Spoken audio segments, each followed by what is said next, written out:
Okay, the Samsung Galaxy S23 Ultra is a really good smartphone, but after using the Google Pixel 7 for 6 months continuously, I feel like the extra power on the Samsung Galaxy S23 Ultra is not worth it. Let me tell you in this video that why do I still like the Google Pixel 7 more than the Samsung Galaxy S23 Ultra.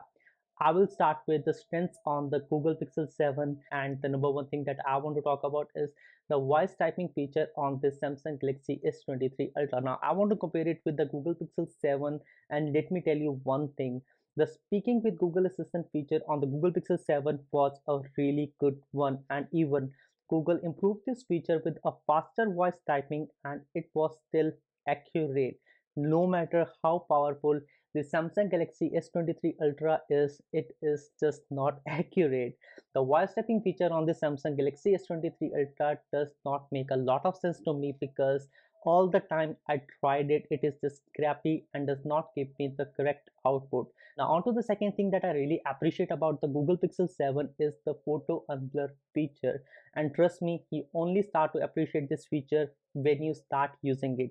I wish that my Samsung Galaxy S23 Ultra had that feature too. I could go to my old photos on Google Pixel 7 and it fixes the photographs no matter how old that photograph is. Almost sometimes I think that I have shot a perfect photo on the Samsung Galaxy S23 Ultra, and every time I feel like it is a crappy shot because sometimes it is not as good and it is blurry. If it was a Google Pixel 7 smartphone, I would know that I can fix that very same photograph in just a matter of a click. Now on to the third thing that I really did not like about the Samsung Galaxy S23 Ultra is the voice clarity. Now I could be nitpicking, but I noticed one thing. After applying a screen protector on the screen, sometimes the voice just muffles. And on top of that, we do not have a feature like a clear calling feature that was available on the Google Pixel 7. Now, the first time that I noticed this voice cracking issue, it was a Samsung Galaxy S7 Edge, and it continues 7 years later or 6 years later. Just need to calculate that. Pixel 7 just makes the whole experience a lot more better because this clear calling feature, it removes the background noise, and even at the very first place the calling on the Google Pixel 7 is crystal clear, and this is not the case that I can say is with the Samsung Galaxy S23 Ultra. Now, the fourth thing that I want to talk about that is available on the Google Pixel 7 and I just miss it on the Samsung Galaxy S23 Ultra is the auto transcribe feature. And again, I wish to have it as I do not have to replay my voicemails again and again. I just click on transcript and it gives me the entire thing in form of text. So this was something very handy on the Google Pixel 7. But hey, this one over here is the fastest smartphone I would say, but it is not the smartest smartphone to have in your pocket. Now, of course, it does not mean that the Samsung Galaxy S23 Ultra is a bad smartphone in any way. There are a lot of things about this Samsung Galaxy S23 Ultra that it does really better. For example, gaming. The smartphone is a beast and there are no frame drops whatsoever in the time I have spent with this smartphone. The 120Hz display is a gorgeous one with 1850 nits of peak brightness. The 45-watt charging is a blessing as well, and you realize it when you move away from the slow charging on the Google Pixel 7. The 200 megapixel camera is not a gimmick, and the portrait video or the cinematic blur that was on the Pixel 7, both of them are the same thing to be honest. It is better on the Samsung Galaxy S23 Ultra.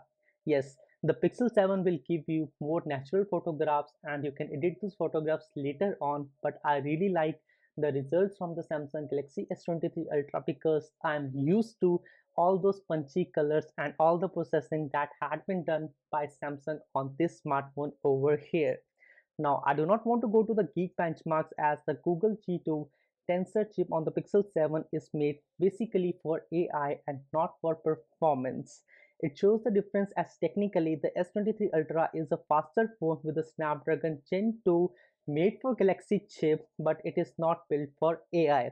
And this is probably that Samsung has realized as well. And I think that the upcoming Samsung Galaxy S24 series will come with an Exynos 2500 chipset, which is made specifically for AI. And I believe that Samsung realizes how tough the competition is right now and they want to compete with the Google smartphones, that would be the first time in the history. Overall, I would say that the Google Pixel 7 and the Samsung Galaxy S23 Ultra are both very different products and they will cater to the needs of a very different audience. If you are someone who really cares about AI, then the Google Pixel 7 smartphone might be the best smartphone for you. But if you need power, a raw power with great battery life and a great screen, I would say go with this Samsung Galaxy S23 Ultra.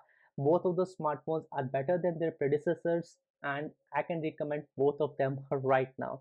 So that was me Anshul talking about the major differences between the Google Pixel 7 and the Samsung Galaxy S23 Ultra. Not a real review, but something that you guys need to know about both the smartphones in 2023 before buying either one of them. That was me Anshul. Thanks for watching and I will see you guys in the next one. Peace.